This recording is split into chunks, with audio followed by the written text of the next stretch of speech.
All right, so good day to one and all. I'm sorry for using Zoom this time. Masyadong mabagal ang internet namin and I cannot access the Loom for making my video lecture for our class. So this time, let me use Zoom muna for the meantime kasi talagang the internet will not permit me to do so. Okay? So I will be giving you your group reporting task. Please listen carefully. Can you now see the screen? So the next activity that we'll be having is a group reporting. So we are done already with series of introduction about our subject. We have also encountered what is RA 10533, or also known as the Enhanced Basic Education Act of 2013. Now it's about time for us to explore more about the curriculum and assessment of physical education and health in the junior in the K to 12 program. I mean, so this time I will be giving you the rubrics of your reporting, the mechanics, and of course some guidelines. So your main task is to make a PowerPoint lecture presentation. But since we will not be having our face-to-face interaction, you have to make a PowerPoint presentation with voice recording so that your classmates will be able to open your PowerPoint and hear your discussions in your slides. Okay? So number one here is you have to work collaboratively with your group. Hindi ibig sabihin na kapag individual kayo, ay individual ang magsasubmit. No.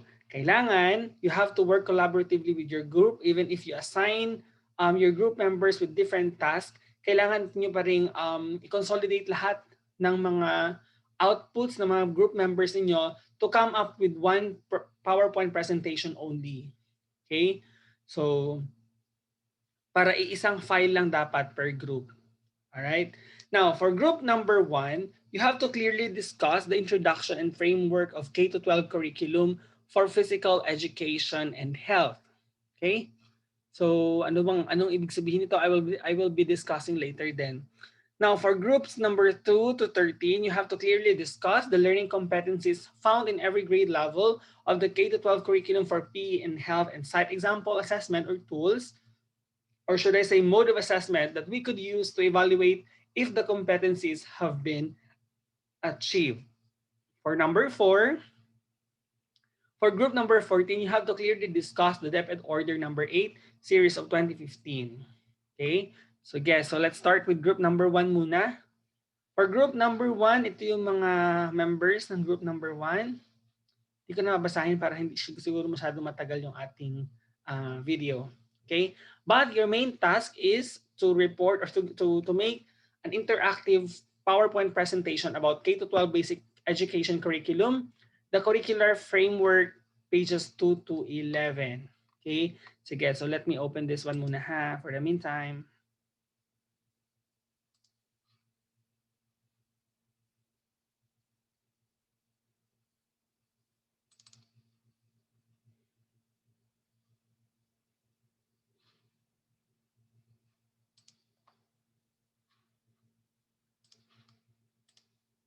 Ayan. Now, if you can see the screen now, this is the K to 12 curriculum guide. Ito yung magiging official reference natin in doing your reports. There will be no other reference except for this one. This is just intended for grade 1 to grade 10, but you can also download in the internet the curriculum guide for grade 11 and grade 12. Okay? So ito, ibibigay ko ito sa inyo para ito yung magiging official reference niyo in doing your presentation. So, for group number 1, ito yung task nila. This is from page 2 hanggang page 11. This is the K-12 Basic Education Curriculum Curricular Framework. So, ito yung parang introduction natin for our K-12 curriculum in physical education. Yan. So, andito yung mga philosophy, andito yung overview, learning outcomes, no? General ito siya. So medyo marami yung group members kasi medyo marami rin ito. Of course, you have also to discuss this one, kung ano ibig sabihin nito, move to learn, learn to move. No? Yan. So you have to clearly discuss this individually. Okay? Yan. Hanggang dito. Now, for group number 2, wait lang, let me share. Let me have another share. Screen share.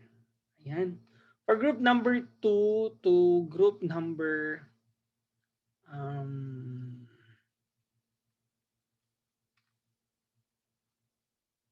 group number 13. Ayan. From group 2 to group number 13, ang task ninyo naman ay ito.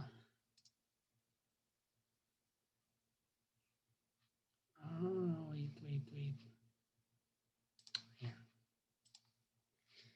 So dito, after ng introduction, makikita niyo dito yung mga iba't ibang grade level. Yan, may mga guides yan siya. This is for grade 1. Okay, this is the curriculum for grade 1.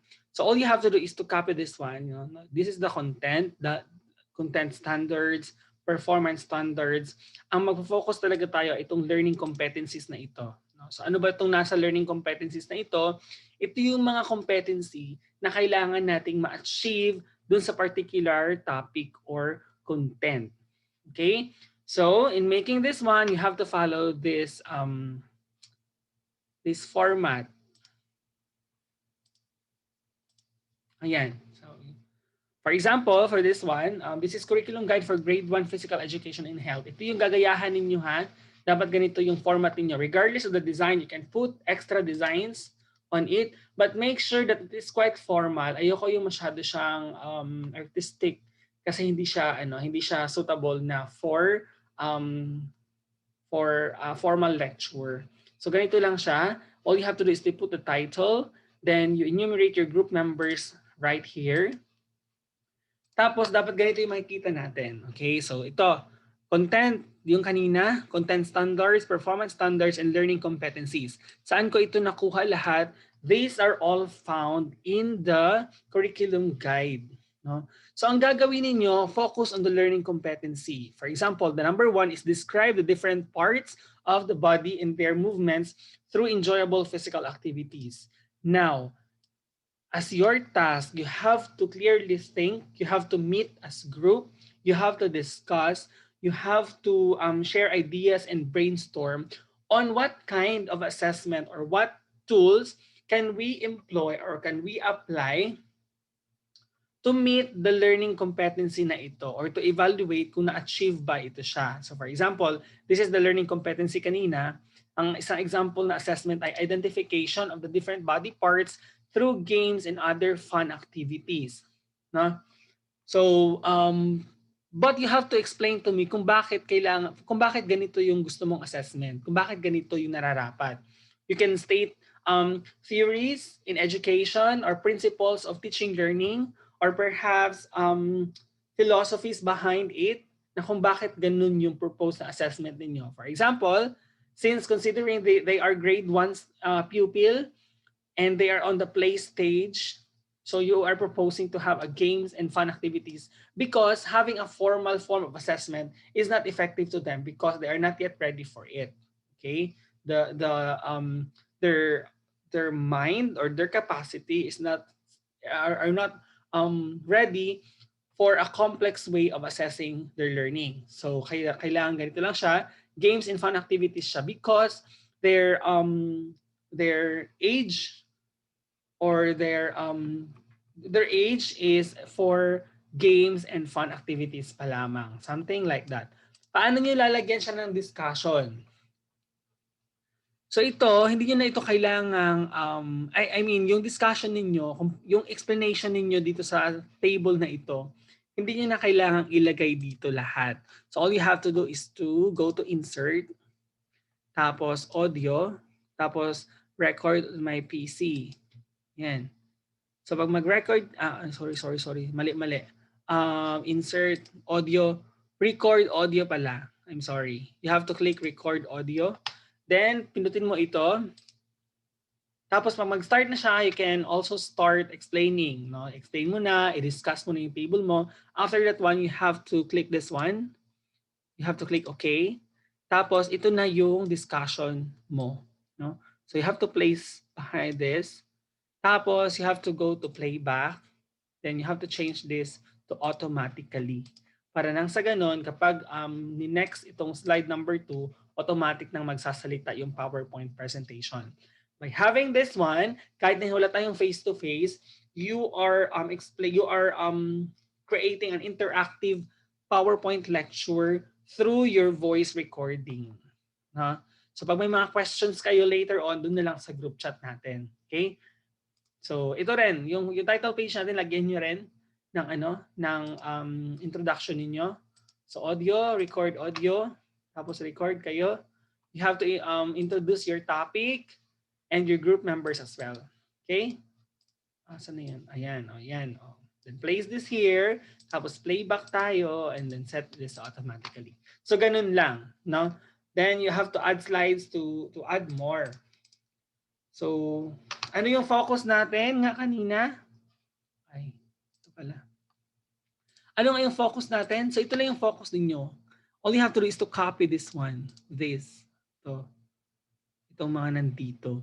Tapos, from the learning competency, isa-isahin nyo ito dito. For example, create. Ito yung number 1 kanina. Number 2 is create shapes by using different body parts. So ano yung magiging assessment natin para sa competency na ito? Another is shows balance on 1, 2, 3, 4, and 5 body parts. So anong propose? Ano kaya yung pwede natin gamitin na assessment tool or mode of assessment para ma-assess natin kung na-achieve mo itong competency na ito. Okay? So yon. Same with others. Yan, yan grade 2 na sunod, no? You are more than enough to work as a group kasi marami kayo sa grupo ninyo. Okay? So I hope you will work as one. Yung sa senior high school, da-download ko na lang yung yung inyong ganito para yun din yung inyong basehan. Okay? What else? Ayan. So ito yung mga group members natin ha. I will upload also this one so that you will be guided on the group compositions. Okay? So I hope you will work collaboratively. You have to clearly think. Ayoko yung submission na hindi pinag-isipan. Please meet as a group in any means. Either online or phone call. Kailangan yung mga assessment na nandoon ay talagang pinag-isipan, no? Paano ba natin yun i-ensure? Kailangan mag-discuss kayo thoroughly doon sa ipro-propose niyo na assessment tool kasi magiging useless siya kapag hindi pala siya effective kasi hindi niyo binalance yung pros and cons in doing it. So kapag nag-discuss kayo as one group, you have to think carefully kung appropriate ba siya or not. Supported ba siya ng theory or not? Supported ba siya ng principles of teaching or philosophy or not? No? Kapag supported siya, i-explain nyo doon sa PowerPoint ninyo. Okay? So, if you have some questions, you can message me, ha? So, ito namang Department Order number 8 series of 2015. Wait lang, let me open this one. Ano ba yun? For a while. Ayan.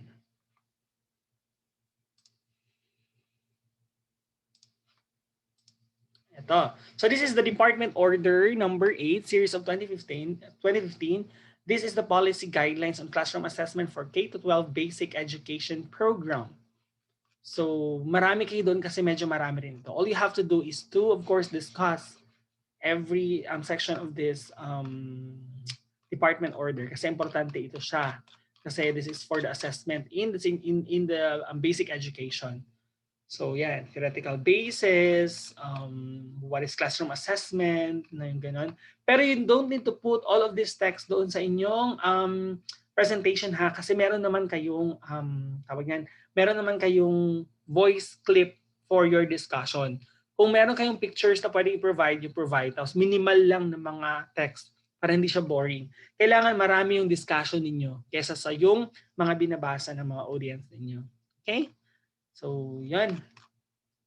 Kayo na lang bahala maghati-hati kung saan nyo i-assign ninyo. But, make sure to submit a one file only sa akin. I will not accept a submission na marami by group. Kailangan sa group 1, isang file lang siya. So, you have to strategize kung paano niyo yun gagawin. Okay? So, this is a good practice for you kasi you will be soon becoming teachers. And considering the pandemic, we really need to equip ourselves with technology-based instruction. So by having this one, sana makapag-practice kayo ng maayos on designing instructional materials na kahit na nasa bahay sila or wala sila sa loob ng school, learning is possible because you have alternative platform for your classes, just like this one. Okay? So deadline of submission is indicated in here. Please be guided accordingly on the deadline. You will be having a lot more tasks sa akin. That's why you have to work now as a team. Okay? So that's all. I hope nakapag ano kayo, nakapag na-gets ninyo, I mean, yung ating yung inyong task, no? So that's all. And goodbye everyone. If you have question, please do not afraid to ask me in the group chat. Wag niyo na akong i-PM. Doon na lang sa group chat para at least baka may mga estudyante pa na the same question as yours para isahan na, no? So that I can answer your question simultaneously with other classmates niyo na the same lang naman yung tanong nila with regards sa ating subject. Okay? So goodbye everyone. Stay safe always. And of course, as you stay your self safe from the virus, you keep also your family safe. Goodbye.